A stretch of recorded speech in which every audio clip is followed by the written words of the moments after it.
ahora. Pero vamos a hacer pie en lo que sucede con el coronavirus, con una cantidad de casos que realmente impacta. En la jornada de ayer, más de 35.000 casos, con una positividad también alta, por encima del 34%. Y nos vamos a ocupar también del modo en el que se va a llevar a cabo el próximo fin de semana el confinamiento estricto, pero también la próxima semana sería el último periodo de flexibilización, es decir, los últimos 5 días donde va a concluir el decreto presente, el decreto vigente del Poder Ejecutivo Nacional, que dará lugar seguramente a otras medidas anunciadas por el presidente de la Nación. Vamos con los principales temas, ¿sí? Avanzamos y enseguida vamos a la calle para ver qué nos cuenta Diego de Nicolás desde uno de los móviles, porque el movimiento también del transporte público pasa a ser algo clave en todo esto del análisis de la pandemia. Cuando está Diego de Nicolás, me avisan y enseguida vamos avanzando también con los números de la vacunación. Diego de Nicolás en vivo. ¿Dónde estás, Diego? Buenas tardes. Hola, ¿cómo estás? Buenas tardes. Y acá estamos recorriendo uno de los puntos principales donde se concentra mucha gente,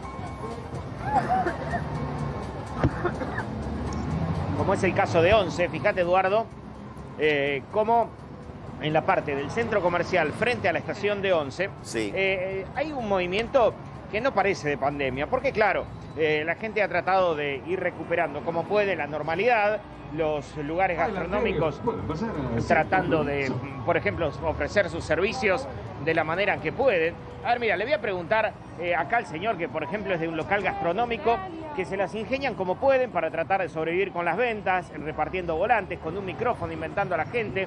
¿Cómo te va? Bien, bien, muy bien. Vos sos de un restaurante que está aquí. Sí, sí. ¿Y cómo está el tema? ¿Cómo está el público? Y muy difícil, muy escueto. No tiene dinero para gastar.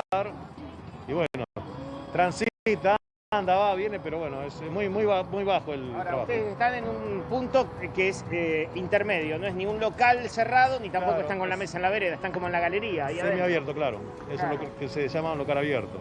Sí, a ver, la gente cuando viene, ¿qué hace? ¿Trata de comprar y llevárselo? Sí. ¿Algunos se quedan? ¿Cuál es el comportamiento de la gente? Trata de llevárselo. Trata de llevarse la comida. Ujú. Sí. ¿Y el promedio de una compra es una compra barata o la gente quizás compra? Están compartiendo muchísimo, comparten mucho. No es ya como tiempos atrás, antes de pandemia, donde bueno, se llevaban 2 platos para una pareja, ahora comparten un plato. Sí, Y bueno, se lo llevan y tratan claro. de consumir lo menos posible. Sí, y vos acá ingeniándotela como podés, con un volante y el micrófono, De todo, invitando a la sí, gente. claro, de todo hay que hacer porque hoy los gastos siguen apareciendo, no se van, no todos entramos en el repro. En mi caso no pudimos entrar. No nos dan la asistencia porque nos hacen comparaciones con ventas contra el 2019, con lo cual, con la inflación que hay, hoy por más que tenga un poquito de movimiento, ya superás a lo que es el 2019, ¿no? Sí, así que está difícil. Muchas gracias. Muy difícil.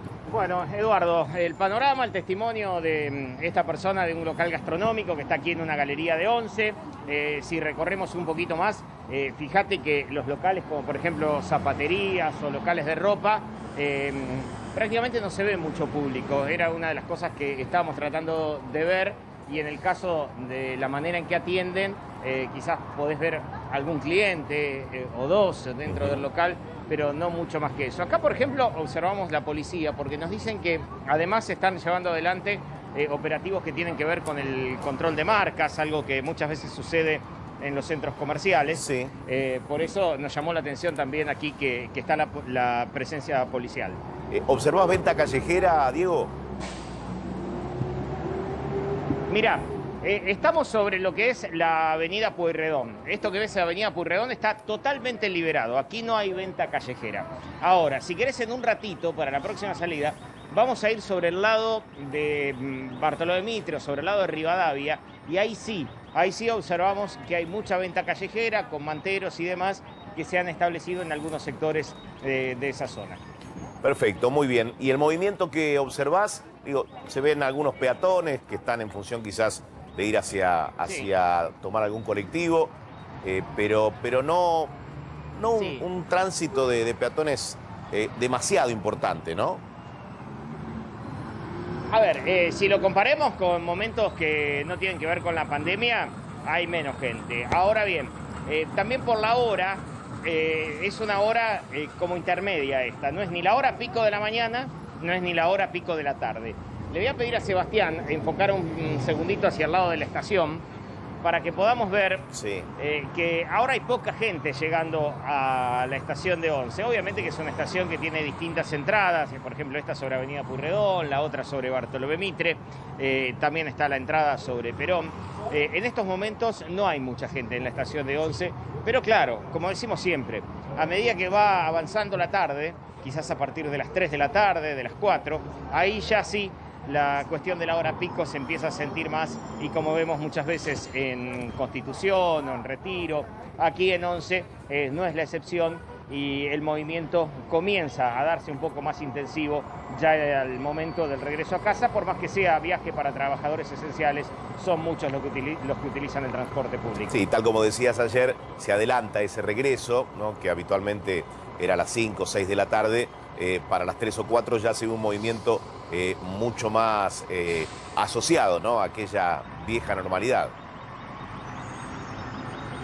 Sí, a ver, yo quería tratar de hablar con algunos de los comerciantes que están aquí sobre la avenida Pueyrredón, porque previamente, fuera de micrófono, charlábamos con algunos de ellos, como Sí. nos decía el señor del local del restaurante, que para ellos también les resulta difícil. Pero, bueno, a ver, quiero ver si puedo hablar con la señora. No, prefiere no Si no, hablar. Hola, acomodate, ¿cómo te va? acomodate y volvemos en unos minutos, si te parece. A ver, dale.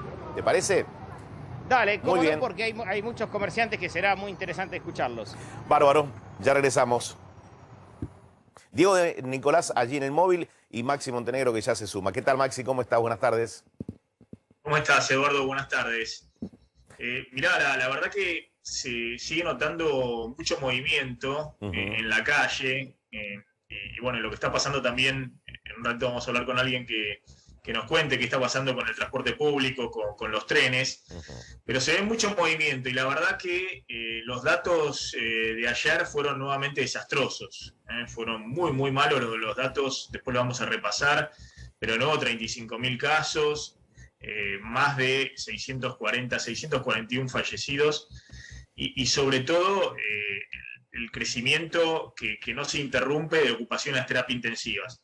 Ayer se mostró una situación muy, muy preocupante. Hay una estabilidad en ciudad, en Gran Buenos Aires, de casos en un nivel elevado, pero hay 4 provincias en una situación muy, muy delicada, porque siguen creciendo, fundamentalmente Córdoba, que ayer marcó un récord de casos, también la provincia de Santa Fe, también está ocurriendo algo preocupante en Tucumán, en Mendoza, así que en un ratito nos vamos a meter con lo que está pasando desde el punto de vista de la pandemia, porque la verdad que los datos son muy, muy malos.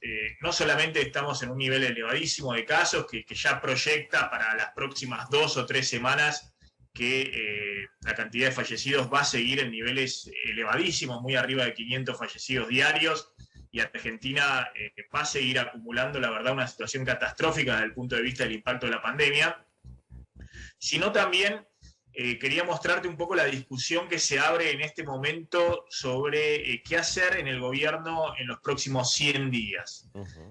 Porque hay una apuesta fuerte a la aceleración de la vacunación que está ocurriendo. Esto vino ocurriendo ya desde el fin de semana. Se ve muy notorio cómo ahora sí Argentina está vacunando alrededor de 300.000 dosis diarias. Y esto es un buen dato que marca que se va a vacunar a mucha gente ahora en junio. Pero atención que, insisto, la vacunación, ahora va a contar Glantz lo que está pasando también en Chile, no es que te va a salvar este mes o el mes siguiente de tener niveles elevadísimos de fallecidos, una catástrofe como estamos viviendo desde el punto de vista sanitario. Ahora, hay toda una discusión en el gobierno respecto a qué hacer desde el punto de vista económico, porque venimos contando hasta ahora, primeros 5 meses del año, Guzmán venía llevando adelante un ajuste fiscal muy fuerte, muy fuerte. Ayer se dieron los datos de recaudación del mes de mayo y la recaudación efectivamente está creciendo arriba del 70% interanual. Los datos de ayer marcaban una recaudación que creció 78% respecto a, obviamente, mayo del año pasado, cuando estaba completamente abajo, pero una recaudación que está creciendo muy por arriba de la inflación, y eso está generando que se haya achicado muy rápidamente el déficit fiscal del año pasado. Nosotros ya habíamos mostrado estas curvas. Fíjense, la línea verde es la disparada de la recaudación este año, que está creciendo los primeros 5 meses del año a una tasa del 70% anual, es decir, muy por arriba de la inflación, y esto tiene que ver con los ingresos de las retenciones por la soja, impuesto extraordinario a la riqueza, pero también la inflación que está corriendo al 50%, y eso le genera muchos ingresos al fisco, y la reapertura de actividades respecto al año pasado. Y la línea roja es el gasto público que viene muy pisado, fíjense que va para abajo esa línea roja, sobre todo este año cuando se eliminó el gasto COVID y se le puso un tope muy fuerte al tema de jubilados, pensionados, gasto social, todo está siendo licuado por la inflación, y también los salarios públicos. Por eso veíamos esta mañana las protestas de ATE y los reclamos por aumentos salariales de los empleados públicos. Ahora, esa situación achicó fuertemente el déficit fiscal. Fíjense que el déficit fiscal en los primeros 4 meses del año, todavía no tenemos el dato de mayo de gasto público, pero es 0,2% del PBI, un déficit fiscal muy chiquito, teniendo en cuenta que para este año se había proyectado 4,5% del PBI de déficit fiscal, es decir, de gastos por encima de la recaudación.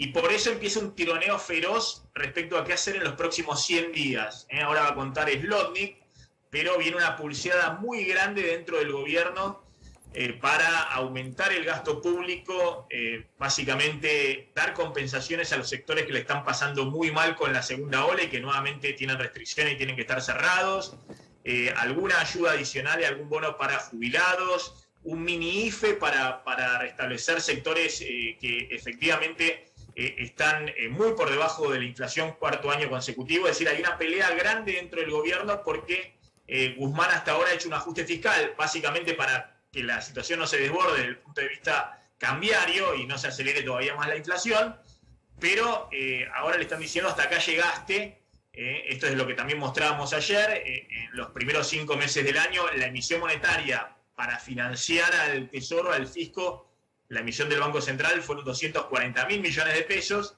eso es 0,6% del PBI, cuando en los primeros 5 meses del año pasado habrían sido más de 1 billón de pesos, 3,5% del PBI. Evidentemente, Guzmán logró imponer en los primeros 5 meses del año, enero, mayo, un ajuste fiscal muy fuerte. Lo que se viene ahora es la pulseada y la definición del rumbo de los próximos 100 días. ¿Y por qué están hablando de los próximos 100 días? Bueno, porque empalma lo que quede de esta segunda ola y cómo vamos a salir frente a esto, y sobre todo el escenario electoral. De acá a agosto empieza fuerte la campaña electoral, septiembre y noviembre hay elecciones, y ayer empezó a haber señales de que el gobierno, sobre todo con la presión muy fuerte de Cristina y de Kicillof, Alberto Fernández de alguna manera empieza a inclinarse también sobre lo que reclama tanto Cristina como Kicillof. Va a poner más plata en la calle, porque si no la situación desde el punto de vista social es muy, muy dramática, y también desde el punto de vista electoral para el gobierno. Ayer hubo una foto entre Kicillof y Martín Guzmán en el Palacio de Hacienda, ahí en el 5º piso del Ministerio de Economía, un lugar muy conocido por Kicillof porque lo ocupó los 2 últimos años del gobierno de Cristina. No sé si podemos ver la foto, pero se lo veía muy, muy cómodo, muy relajado al gobernador de la provincia de Buenos Aires en el despacho de Guzmán. La postura oficial fue que estaban hablando de cómo desarrollar productivamente a la provincia de Buenos Aires y todas esas cosas, pero es una señal fuerte. Ayer Kicillof reingresando en el despacho del 5º piso del Ministerio de Economía, que obviamente sigue conduciendo Martín Guzmán y va a seguir conduciéndolo. Pero hay claramente, o va a haber en los próximos 100 días, un giro tratando de atender a los distintos sectores sociales que ven una licuación enorme de sus ingresos reales por la inflación, y además el impacto que está teniendo la segunda ola, que, insisto, no es que con las últimas medidas salimos de la segunda ola, seguimos en el peor momento de la segunda ola. Los datos por ahora son verdaderamente alarmantes. Claudio tiene un poco lo que se estuvo discutiendo ahí, no solamente Kicillof y Guzmán, sino en el gabinete económico respecto a qué hacer en los próximos 100 días para tratar de mejorar un poquito los bolsillos y los ingresos. Claudio. Claro, ahí en el gabinete económico, Maxi, analizan que después de varias campañas electorales, en esta campaña, estos próximos 100 días de acá hasta las PASO, van a tener, digamos, un hecho que no se venía viendo, que es un mercado cambiario que por lo menos en lo que respecta al tipo de cambio oficial no se espera una devaluación.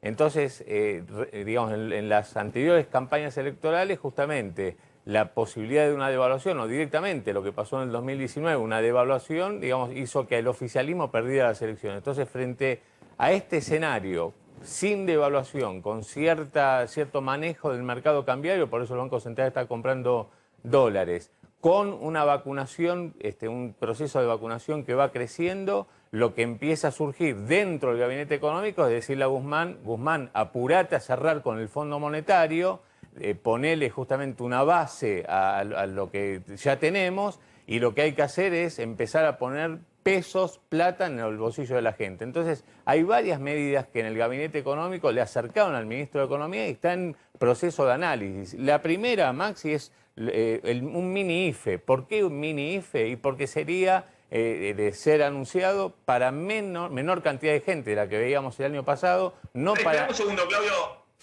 esperamos un segundo. No sé si te parece, Eduardo, vamos a contar ahora cuáles son las medidas que se vienen desde el punto de vista de esta segunda etapa del año, donde en la interna en el gobierno empiezan a soltar un poquito más de gasto público para algunos sectores específicamente, pero tenemos a un funcionario, me parece que es importante engancharlo con esto que estábamos hablando, de que vemos mucho movimiento en la calle y también mucho movimiento en el transporte público, y en particular las imágenes, no sé si las podemos mostrar, que se han visto en los últimos días de cómo está viajando la gente todavía en los trenes, Eduardo. Sí, y algunas horas que son especialmente complicadas, ¿no? Los horarios pico, a la mañana temprano se torna difícil, ¿no? Y vemos esto de manera reiterada. Está Martín Marinucci, presidente de Trenes Argentinos, a quien sumamos ya mismo. ¿Qué tal, Martín? ¿Cómo va? Buenas tardes. Te escucha Maxi Montenegro, aquí Eduardo Bataglia.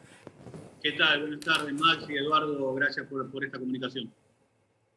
Bueno, Marinucci, se siguen viendo en hora pico lo que se ve siempre en la Argentina, que es el amontonamiento, la gente con los vagones cargados, obviamente sin poder tener mucho distanciamiento social ahí adentro, más allá de que la responsabilidad que tiene cada uno de usar el barbijo.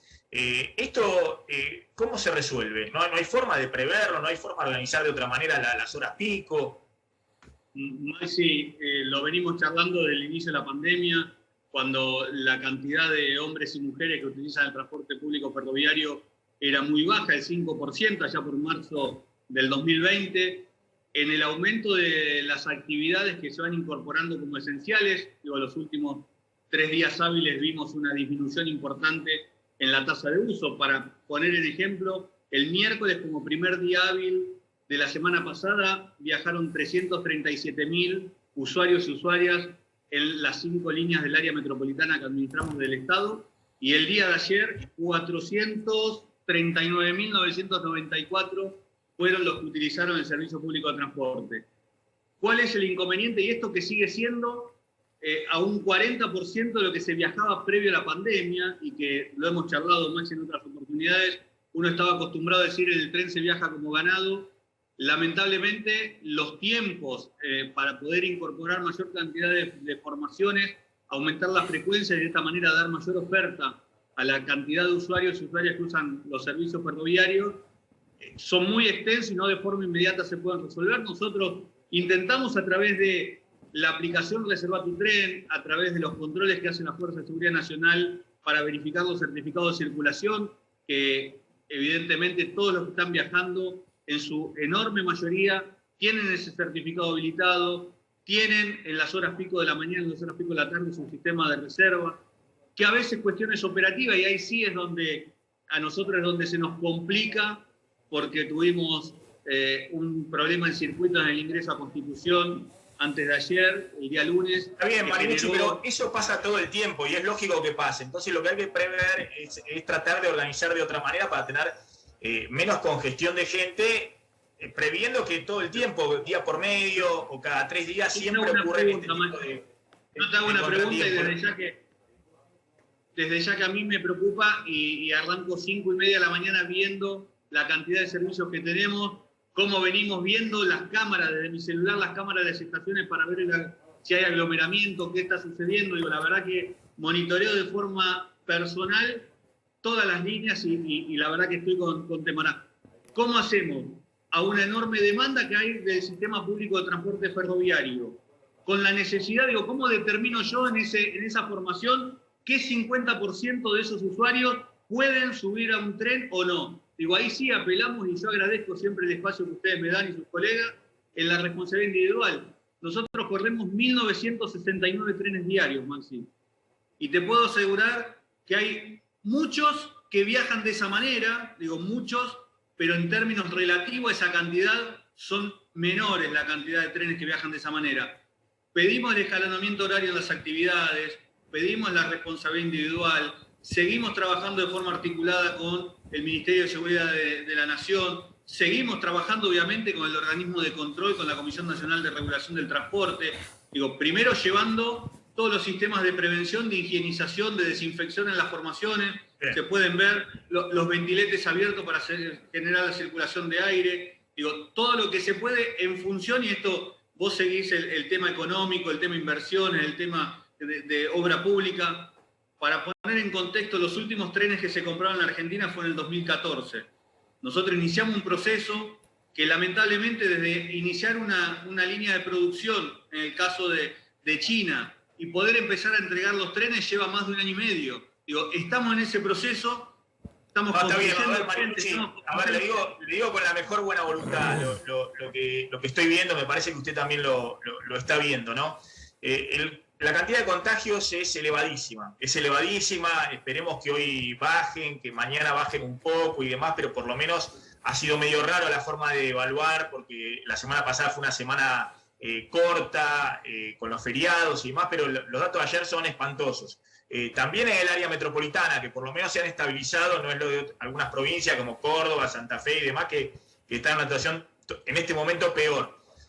Pero está claro que ante la demanda que tienen todos, digamos, de que haya muchas actividades abiertas, porque la situación económica también es alarmante y la sociedad no da para cierres más extensos y más estrictos, lo que usted debería plantearle ahí en el gabinete, miren, si verdaderamente ustedes quieren bajar fuertemente los contagios, hoy el sistema público de la Argentina, aún haciendo los mejores esfuerzos y las mejores coordinaciones que usted está contando que están haciendo, y no da para esta situación. No da, hay que encontrar otra fórmula porque no da con tantas actividades abiertas. Maxi, yo te entiendo, pero te soy sincero, digo, no por una cuestión de buscar la justificación. Estudios internacionales demuestran que el transporte público es un sector donde puede haber mayor contagio en términos de concentración de personas por más de 15 minutos, pero todos usan el tapaboca. Está comprobado que 2 personas con tapaboca, aún a distancias menores a 1 metro, con uno contagiado de COVID, la probabilidad de contagio el sano es del 1,5%, digo, muy bajo. Entonces, es cierto, es preocupante, hay que trabajar. Ahora, claro, insisto, entonces, ¿cómo determinamos? Entonces quedamos en que no hay ningún lugar que se contagie la gente, entonces, ¿qué es eso? No, porque el tema del transporte público, el propio gobierno había dicho que es un tema principal. De hecho, cuando planteó la necesidad de cerrar la presencialidad de las escuelas, hablaban también de que haya menos gente en el transporte público. Absolutamente, pero estamos hablando que la semana pasada, con una decisión acertada de solamente generar una liberación de 3 días hábiles, bajamos en 100.000 usuarios la cantidad de circulación de personas en los trenes. Digo, sin duda que la decisión es importante, de que evitar la circulación. Ahora, honestamente, y digamos, los dos recordemos el conurbano o estamos en el conurbano, uno puede ver incluso en reuniones sociales, ya sean laborales también, en momentos de almuerzo, en restaurantes, en espacios cerrados. Digo, la verdad que también son ámbitos que parecerían que generan menos posibilidades. Totalmente de acuerdo, Marilucci, vamos a mostrarlo. Mostramos ayer los festejos. Mostramos ayer los festejos del fútbol de Colón. Ayer, de nuevo en Mendoza, otra provincia está complicada, los festejos de Godoy Cruz. No sé si mañana, espero que no, o el viernes, que hay otro partido de fútbol en la final de la liga, es decir, y permanentemente también se ve en el conurbano, en los lugares comerciales también una gran aglomeración de gente. Pero bueno, verdaderamente estamos en una situación complicada desde el punto de vista de la cantidad de contagios con este nivel de movimiento. Claro, pero digo, se restringe actividades, por lo cual para restringir el movimiento y tenemos un problema en la variable económica. Digo, entonces, abono también lo que vos planteabas, necesitamos la responsabilidad individual. Yo quiero contarte qué es lo que hacemos, porque la verdad que el año de experiencia nos sirvió para ver cómo administrar. Hoy lo que tenemos muchas menos cancelaciones de trenes por contagio, a pesar de que tenemos el doble de contagios diarios en nuestros trabajadores de lo que teníamos el año pasado. Pero logramos sostener las 47 formaciones del Roca, las tenemos activas y es muy raro que se cancele un tren por cuestión de protocolo. En el Sarmiento hemos participado de conversaciones como esta, porque hemos tenido que cancelar la operación ferroviaria por más de 24 horas por contagio en determinadas áreas.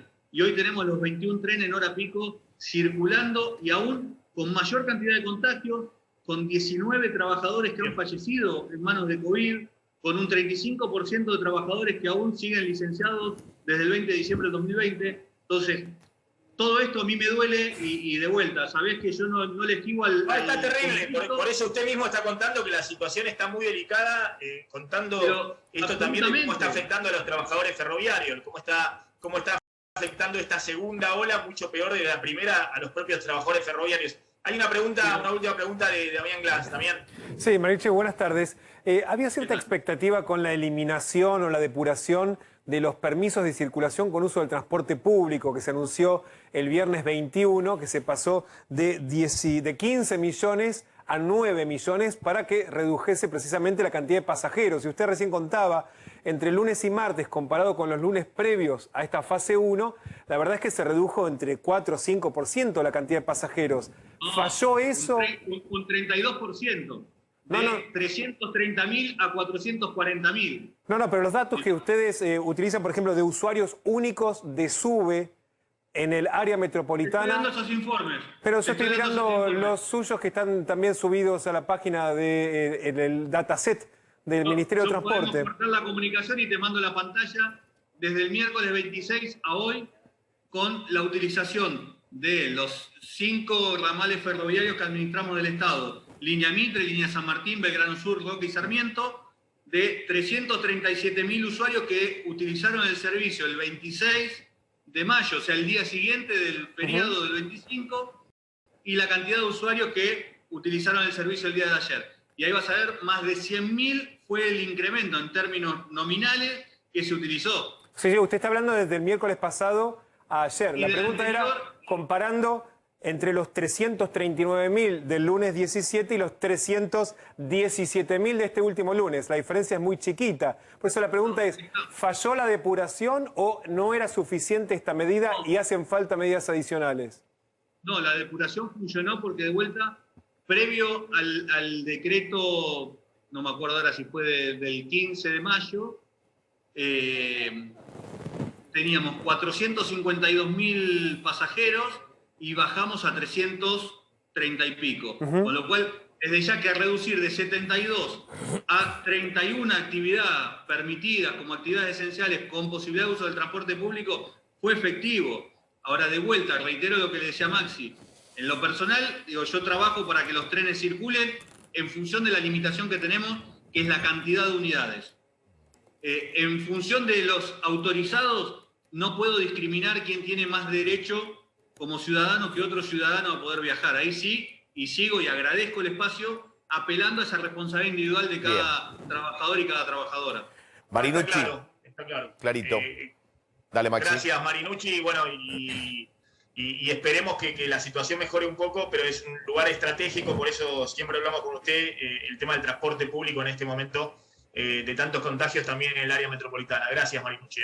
Maxi, lo último... Un día me gustaría que podamos hablar de las inversiones que se está generando en un sistema para evitar cuestiones de seguridad, para poder aumentar frecuencia en términos de vía, en términos de infraestructura, en términos de puente, en términos de bajo nivel, que la verdad es muy importante y también tiene que ver con el esfuerzo de los argentinos y argentinas. Sí, sí, cuando pase esto, porque estamos en el medio de todavía de la situación de catástrofe, ¿no? Saludos. Gracias, Marinucci. Bien, Maxi, si te parece, continuamos con el desarrollo de Claudio con respecto al mini IFE y además medidas económicas que analiza el gobierno por esto que proponías vos al inicio, Claro, ¿no? Los próximos 100 Sí, días. es muy importante, Eduardo. Sí. Es clave esto que va a contar Claudio, porque está justamente esta discusión de cómo siguen los próximos 100 días en términos de medidas económicas y si va a haber un cambio, ¿no? Si se va a salir un poco de este ajuste fiscal muy fuerte y va a haber alguna mínima mejora de los ingresos de jubilados, planes sociales y salarios. Sabés que una de las cosas que justamente le plantean colegas en el gabinete de Guzmán es que de alguna manera apure la negociación con el Fondo Monetario, por lo menos en el equipo económico, ¿no?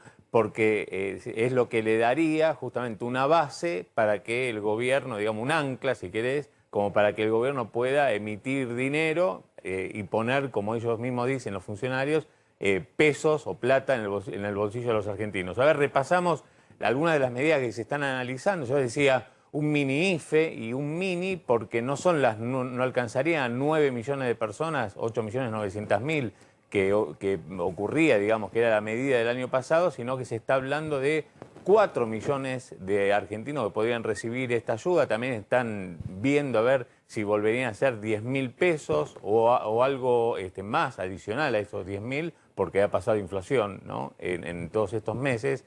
Y digamos, el argumento que dan de por qué bajar de 9 millones a 4 millones es porque lo que manifiestan es que hay 3 a 4 millones de personas que ya recuperaron el trabajo perdido durante la pandemia. Otra de las medidas bajo análisis tiene que ver con un bono para jubilados y pensionados. Esto en algún momento lo había mencionado el propio Alberto Fernández. Como el nuevo índice de actualización de las jubilaciones claramente va a quedar este año por detrás de la inflación, la idea es que antes de las elecciones pueda haber un bono justamente que compense la eventual pérdida entre los aumentos para los jubilados y la inflación que haya, digamos, desde enero hasta agosto o septiembre, digamos que es el momento de las PASO. Algo así como los bonos que se dieron en abril-mayo. Claro, digamos, llegado el momento, sacar la cuenta de cuál fue la inflación entre, supongamos, enero y septiembre, cuál fue el aumento, digamos, que los jubilados y pensionados obtuvieron en ese periodo y dar como compensación la diferencia para que no pierdan contra la inflación. Para los jubilados de la mínima, adicional a este bono que se dio en abril y mayo para los jubilados de la mínima. Efectivamente. Bueno, eso es lo que se está analizando. Otra cuestión, Maxi, tiene que ver con una ampliación del repro, de este repro 2, sobre todo hacia las pymes. Bueno, acá conversamos, ¿sabés que esta noche se van a conocer los números justamente de los inscriptos hasta el día de ayer? El mes pasado fueron solamente, digamos, se pagaron salarios a 400.000 personas, y uno lo contamos siempre. Si uno lo compara con lo que ocurría hasta el año pasado, que se llegaban a pagar hasta 2.800.000 salarios, parte de esos salarios, y hasta el mes de diciembre fueron más que 400.000. Entonces la idea es ampliar el repro 2, pero para pymes, no para empresas, me decían que se podría tomar como una base, empresas hasta 200 trabajadores. Y por último, Maxi, es este bono de 15.000 pesos que se dio ya hace prácticamente 2 meses, a principios de abril, 15.000 pesos para 960.000 personas, monotributistas o algunos monotributistas de las categorías A y B, o aquellos beneficiarios con la AUH. Bueno, de nuevo más novedades, y a pesar de que hubo confinamientos en el medio. Bueno, la idea es que antes de las elecciones y sobre todo si tenemos que volver a medidas más restrictivas que las que tenemos ahora, puede haber un bono como de estos de 15.000 pesos sobre una base, bueno, que se está estudiando de cuál podría ser. Bien. No, y hay una presión grande ahora, también porque esto no es solamente localizado en Ciudad y Gran Buenos Aires, por ejemplo, este bono de 15.000 pesos se dio solo en Ciudad y Gran Buenos Aires, sino que ahora está golpeando fuerte en el interior del país, en varias provincias que están obligadas también a aplicar restricciones más estrictas, más fuertes, y obviamente también están reclamando distintos sectores económicos algún tipo de compensación. Así que vamos a ver cómo se define esta pulseada. Lo que decías del FMI, efectivamente, Guzmán está con la idea de ver si puede apurar un poco la negociación con el fondo, diciendo que es al revés, no es que el fondo, si vos cerrás alguna negociación rápidamente, te va a condicionar a que puedas aumentar un poco el gasto público en los próximos meses, sino que con la excusa de que justo ahora está la segunda ola, que Argentina está en el peor momento y demás, tiene cierto margen para plantear que por 3-4 meses puede ampliar el gasto público financiado con emisión monetaria y que después vuelva al sendero de ajuste fiscal después de fin de año o después de las elecciones. Lo que sucede es que ahí hay una pulseada política fuerte. Está claro la postura que tiene Cristina y los sectores más duros del kirchnerismo, que dicen es muy raro firmar en este momento, antes de las elecciones, un acuerdo con el fondo. Esto significaría una señal política complicada, y además porque están planteando que los acuerdos que tiene disponibles el fondo a 10 años hoy no son convenientes para la Argentina. Pero bueno, vamos a ver cómo se define esta pulseada interna que va a definir el rumbo económico de los próximos 100 días, Eduardo. Sí, y digo, pregunto, en esa pulseada hoy hacen más fuerza aquellos que quieren, digamos, ganarle a Guzmán en ese aspecto de querer cuidar lo que se ha logrado. Digamos, la necesidad le gana a lo que ha conseguido Guzmán en materia, ¿no?, de recaudación. Sí, un ajuste fuerte, pero también hay argumentos políticos también fuertes respecto a, bueno, volcar algo en la calle, porque si no la situación social es muy grave, y además el oficialismo obviamente necesita convalidarse en las elecciones. Yo lo veo a Guzmán en ese aspecto cada vez más rodeado. Está claro que el presidente también ahora está tomando un poco más esta idea de que en los próximos meses la política económica debe aflojar el torniquete fiscal. Se lo vio ayer al presidente justificando, por ejemplo, que los aumentos de tarifas de servicios públicos sean solo del 6 o del 9%, no del 30% como quería Guzmán. Así que bueno, vamos a ver cómo se define esto en los próximos días, Eduardo. Bien, y volcar dinero en la calle, decías vos. Por eso vamos con Diego de Nicolás. Seguramente en el lugar donde está el móvil día 24 habrá muchos sectores que reclamarán o estarán pidiendo algún tipo de ayuda en este momento de segunda ola. Diego, contanos, a ver, ¿qué estás viendo? Y sí, Eduardo, porque por más que en la calle vos ves que la gente va y viene, dentro de los locales las compras no son las que los comerciantes quisieran, y algunos obviamente se quejan de algunos temas, como por ejemplo la venta ilegal o demás. Yo estaba hablando acá con la señora, que la señora es comerciante. ¿Cómo le va? Buenas tardes. Buenas tardes. Bueno, Sí. tiene comercio, ¿verdad? Bajito, pero bien. Y usted me decía recién, hay como una situación desbalanceada entre el comerciante que tiene que pagar los impuestos y demás y los que no. Los ambulantes llevar en la mano, esos son los ambulantes, de caminar y correr, pero no estacionarse ahí. ¿Qué pagan? No pagan ni un peso. Y lo que yo veo es que venden pura marca, Adidas, todo Adidas. Sí. Y acá en el local que están allanando hay unos chicos que también venden marca, pero yo digo, ¿y por qué no viene la PIC y levanta toda esa mercadería que es marca? ¿Y por qué a los locales? Claro, a ver, vamos a ir a ver. Le agradecemos, señora. Mira, Eduardo, vení. Le voy a pedir a Seba con la cámara que me acompañe, porque lo que planteaba la señora lo podemos ver en imagen. Si bien sobre Pueyrredón observamos que está todo despejado, que no hay manteros ni vendedores ambulantes, uno, por ejemplo, llega a la esquina de Pueyrredón y Bartolomé Mitre y ya aquí el panorama cambia totalmente. Aquí, fíjate cómo es la postal de los manteros, de quienes se han apostado aquí, que claro, también estuvieron sin trabajar durante muchos meses. Luego sí, pero la mujer decía poco, con razón, ¿no? La presión y el control, eso, que la mujer decía, y con razón, que la presión se ejerce sobre los comercios, ¿no? Sobre el que está debidamente habilitado y tiene una pila de gastos y no puede hacer otra cosa que seguir pagando, ¿no? Sí, claro. Recién mostrábamos en una salida anterior cómo estaba en una especie de control con la policía de la ciudad y los inspectores por una supuesta infracción a la ley de marca. Estaban haciendo ahí una inspección. Ahora observamos que, bueno, las realidades son muy diferentes. Uno camina 1, 2 cuadras o inclusive aquí algunos metros. Fíjate lo que es la avenida, por ejemplo, o mejor dicho, la calle Bartolomé Mitre. Aquí estamos entre Pueyrredón y Misiones.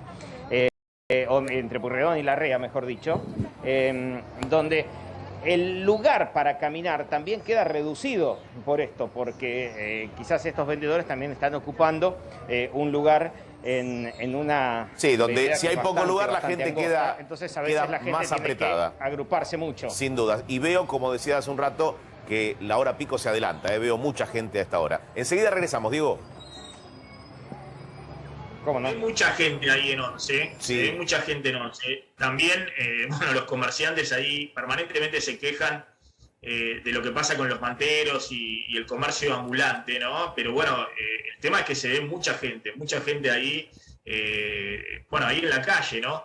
Y hay como una especie de vista gorda del gobierno de la ciudad, también en la provincia de Buenos Aires, respecto al comercio ambulante. Porque, bueno, pues ven que la situación es muy, muy compleja y que no hay otros instrumentos tampoco para asistir a los sectores que no tienen actividad. Sí.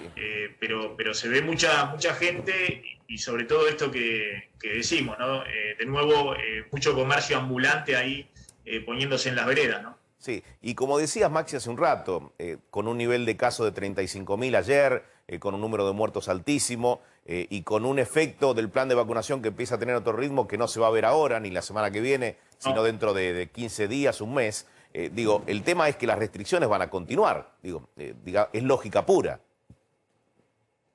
Bueno, esa es la discusión, ahora va a contar Damián Glanz. Esto es muy dinámico, muy dinámico. Hay algunas provincias que efectivamente van a endurecer las restricciones.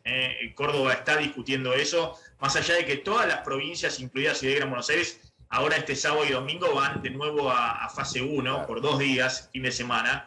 Pero el tema es qué pasa a partir del lunes, quién queda con más restricciones y quién vuelve a esta cuasi normalidad que estamos viendo en la calle, ¿no? Con mucha circulación. Eso va a depender de cómo estén los casos en estos próximos 3 días, ¿no? Hoy miércoles, el jueves y el viernes.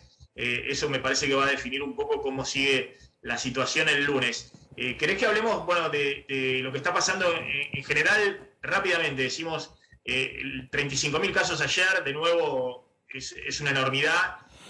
Y esto está mostrando una estabilidad en Ciudad y Gran Buenos Aires, pero un crecimiento fuerte en 4 provincias, fundamentalmente para llegar a estos 35.000 casos. Y sobre todo la preocupación, no sé si podemos ver la placa, de lo que está pasando con las terapias intensivas, que se siguen batiendo récord de ocupación de terapia intensiva. Ya estamos arriba de los 7.400 internados en terapia intensiva, total país por COVID.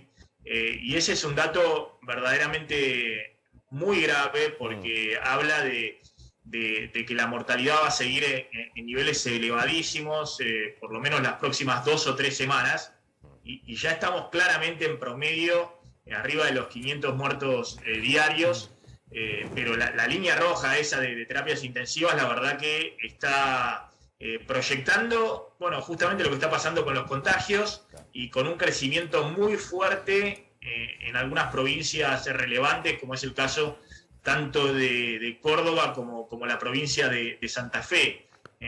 Hay 4 provincias grandes que son las que están mostrando el mayor crecimiento de casos hoy en niveles muy, muy elevados, y es lo que está llevando a que el total país esté todavía en 35.000 casos diarios.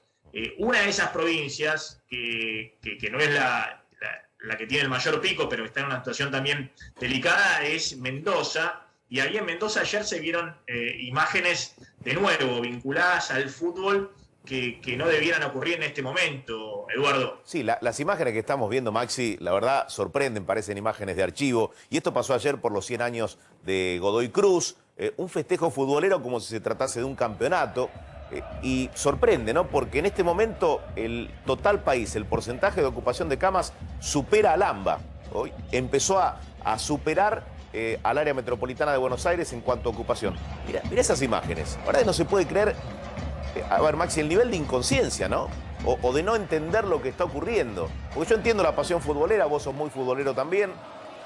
Digo, ¿cómo vas ahí? Esto es como una clandestina. Está el que organiza, pero el que va también es corresponsable. Bueno, en este caso, la verdad las imágenes yo no las miro y no las puedo creer.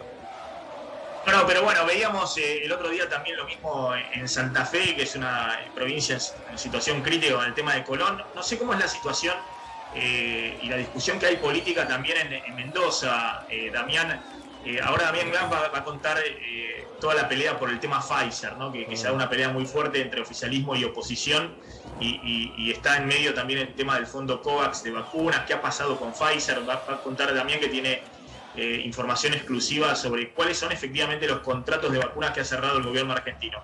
Pero Damián, ¿qué está pasando ahí en Mendoza, digamos, en términos políticos y con el DNU del presidente? Porque supuestamente si rigiera en Mendoza el DNU presidencial, en este momento no se podrían hacer ese tipo de reuniones. No, claramente que no, Maxi. De hecho, Godoy Cruz, junto a los otros 5 departamentos que forman Gran Mendoza, están en estado de alarma. Por lo tanto, están con el mayor nivel de restricciones. Y vos decías hace un ratito, este domingo, sábado y domingo, vuelven todas las provincias con la restricción a la fase 1, menos Mendoza. O sea, el propio gobernador Suárez anticipó que no va a volver al nivel de restricciones elevados que estaba previsto para este fin de semana, sino que de hecho van a continuar con las restricciones actuales. Y de hecho, en Mendoza, en Gran Mendoza, donde debería, por ejemplo, cerrarse la actividad, la prohibición de circulación a partir de las 20, el gobierno estiró ese horario, se puede circular hasta después de las 23 horas, porque el gobierno provincial disiente precisamente con las decisiones que ha tomado el presidente en cuanto a las restricciones para esta fase, ¿no? Vamos a ir a Mendoza, está Julián Imacio, que es periodista. ¿Qué tal, Julián? ¿Cómo estás? Buenas tardes. Te está escuchando Maxi Montenegro. ¿Cómo te va, Edu? El saludo para Max y para todo el equipo. Bueno, antes que nada, contarles a dónde estoy, que ya lo estarán viendo en imágenes. Es el lugar donde ayer fue el epicentro de todo lo que narraban recién, de desidia, de descontrol, de mucha falta de empatía por la situación social, sanitaria que vivimos. Después, por otra parte, va lo político, que entiendo que también lo marcaban. Quiero hacer un punto ahí, porque desde aquí hay muchos intendentes y también desde el propio gobierno que se entiende que no está el Gran Mendoza en alarma epidemiológica, al menos en cuanto a la razón y la incidencia. Ellos sacan una cuenta que dice el millón de habitantes de los 5 departamentos más poblados da por debajo de los 500, que es el límite. Pero bueno, volviendo a lo que pasó ayer y a las imágenes que veían, esta tribuna que tenemos aquí de fondo es la de la foto, completamente llena. Yo ayer preguntaba cuánta gente entra en este estadio, que es el Feliciano Gambarte, poco conocido en Buenos Aires porque Godoy Cruz ha jugado toda su vida en primera en el Malvinas, Argentina, salvo estos últimos 3 partidos. 16.000 personas entran. No estaba repleto ayer, pero las imágenes manifestaban que bastante cerca de estar estaba. Dicen que acá adentro, en la jornada del martes, hubo 5.000 o 6.000 personas que entraron por la puerta, teóricamente. Sí, la verdad, aparenta que hay más gente, ¿no? Ya en esa tribuna que va de lado a lado, me parece que hay más gente. Para mí hay mucho más. Como te digo, Edu, entran 16.000. Mira, acá te hago un pequeño paneo.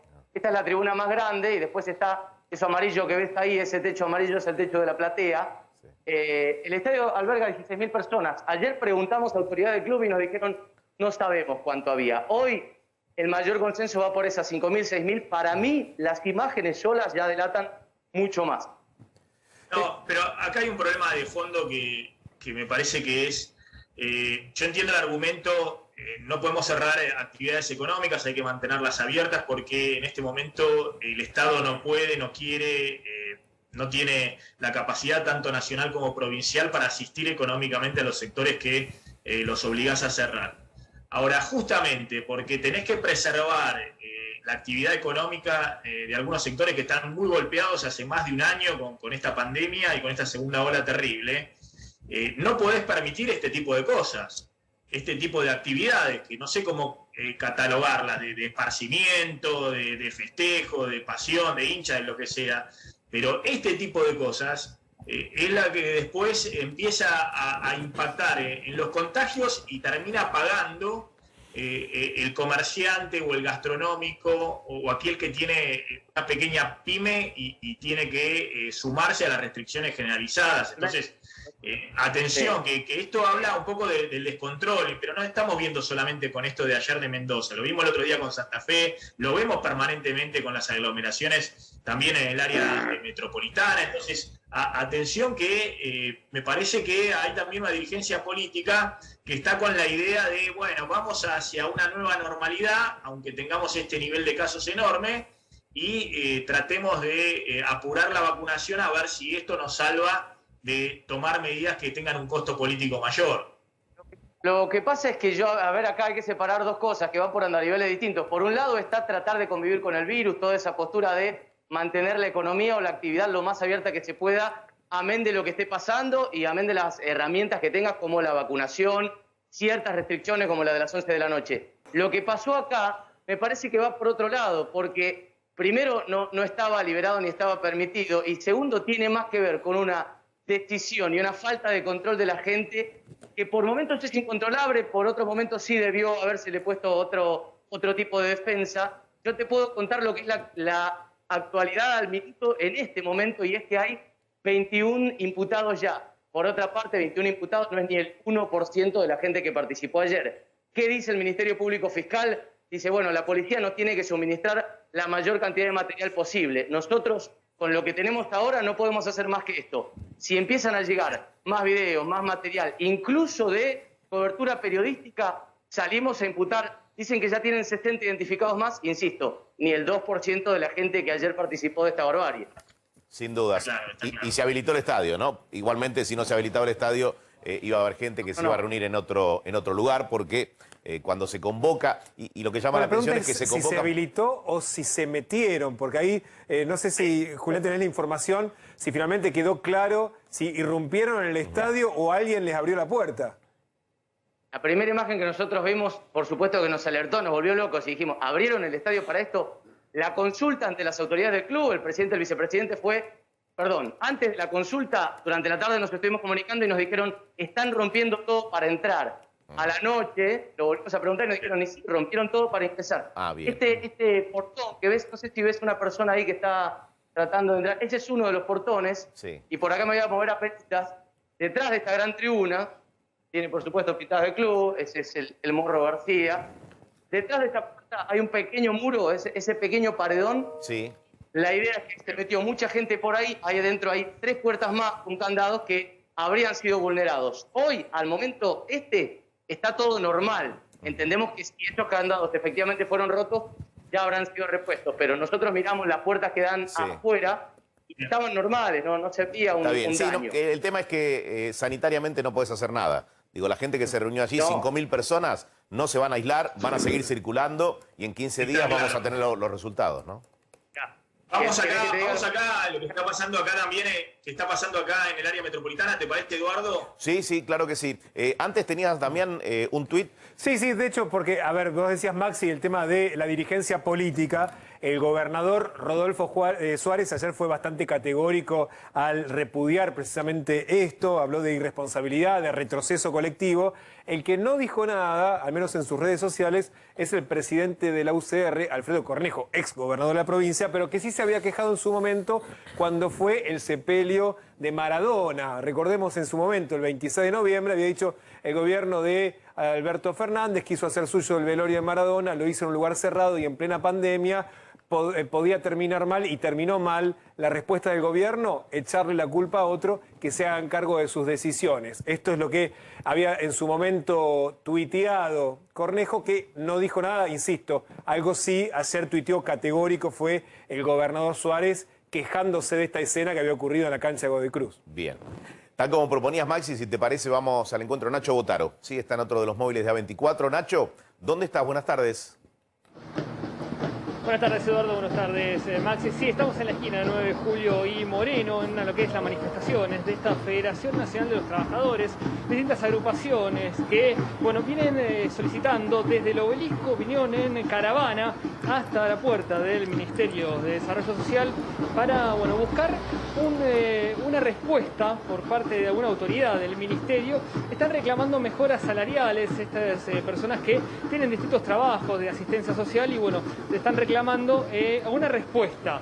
Su intención es quedarse en este lugar, en esta esquina de Moreno y 9 de julio, cortando el tránsito. y afortunadamente no está cortado el Metrobús, pero sí el tránsito vehicular sobre la traza de 9 de julio, sentido para el sur, hasta que tengan una respuesta por parte de alguna autoridad del ministerio. Si esto no ocurre, la idea es mantener esta protesta acá y acampar esta noche, así que atención, Eduardo, es un caos de tránsito absoluto del centro porteño, está 9 de julio cerrada, ya desde la avenida Belgrano, mano al sur, y esto está trayendo muchas, pero muchas complicaciones en el tránsito, además de lo que vemos acá, ¿no? Esta gran manifestación de mucha gente sin distancia social y la verdad poco uso del tapabocas. ¿Hasta qué hora se quedan allí? ¿Han adelantado?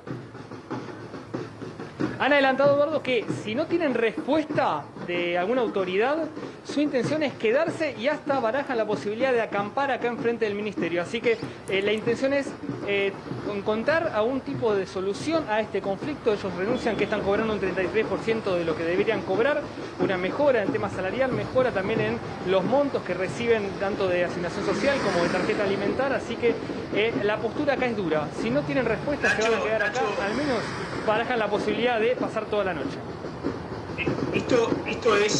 ¿Esto es ATE o otros movimientos sociales también? No, la movilización de ATE, que empezó con el bocinazo en contra de lo que fue el arreglo paritario de ATE Nacional, fue una caravana que comenzó enfrente de la sede, en Avenida Belgrano, se movilizaron hasta el obelisco y fueron hasta la Secretaría de Trabajo Público, que está sobre Diagonal Norte y San Martín. Allí hicieron su acto y bueno, y terminaron lo que fue presentando el reclamo que ellos planteaban, ¿no? Que era algo más cercano a la cifra del INDEC de canasta familiar de 98.000 pesos. Este es otro reclamo de otras agrupaciones de izquierda. ¿Qué movimientos Esta es la sociales Federación son Nacional de Trabajadores, que es... Claro, claro, son agrupaciones de izquierda unidas bajo el nombre de Federación Nacional de Trabajadores. Bueno, hay muchas de estas, pero casi todas tienen algunos afiliados que están, bueno, algunos trabajos que tienen a cargo, ¿no? El del Ministerio de Desarrollo Social, temas de mantenimiento, de sanidad, bueno, algunas cuestiones que están reclamando alguna mejora salarial que, bueno, que según lo que están denunciando este año no la tuvieron. A ver, con esa imagen, Eduardo, déjame decir algo respecto a la imagen que estamos viendo frente al Ministerio de Desarrollo Social, ¿no? Porque obviamente es una imagen que tiene que ver con este reclamo que decíamos con Slotnick respecto a poner más plata en la calle, porque hay una situación social muy, muy complicada.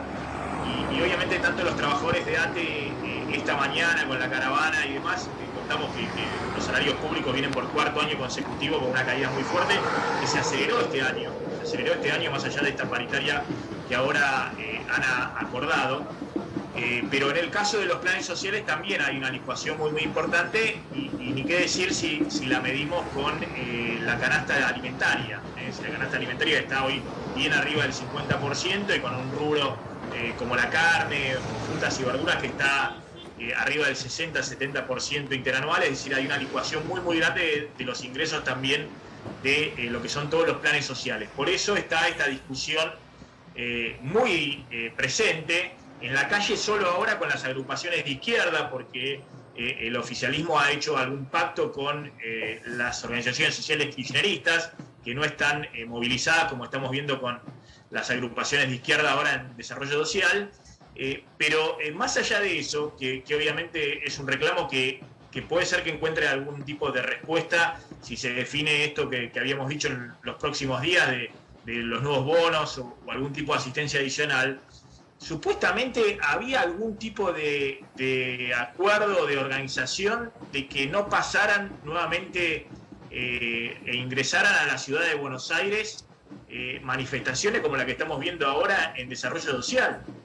Supuestamente Damián no habían hablado la otra vez cuando también ocurrió lo que ocurrió durante 2 o 3 días seguidos en la 9 de julio, que iban a establecer algún tipo de mecanismo disuasivo o de negociación y demás que significara que esas protestas no llegaran ahí a desarrollo social o al corazón ahí de la 9 de julio. Sí, Maxi, el acuerdo era que iban a evitar que ingresasen las columnas. El tema es que si llegan en transporte público, por ejemplo en tren, a las estaciones, ya sea a 11 o a, no sé, a Constitución, o a Retiro, se complica después porque ya ingresaron a la ciudad de Buenos Aires. O sea, el acuerdo era que los iban a frenar en los accesos en la ciudad de Buenos Aires.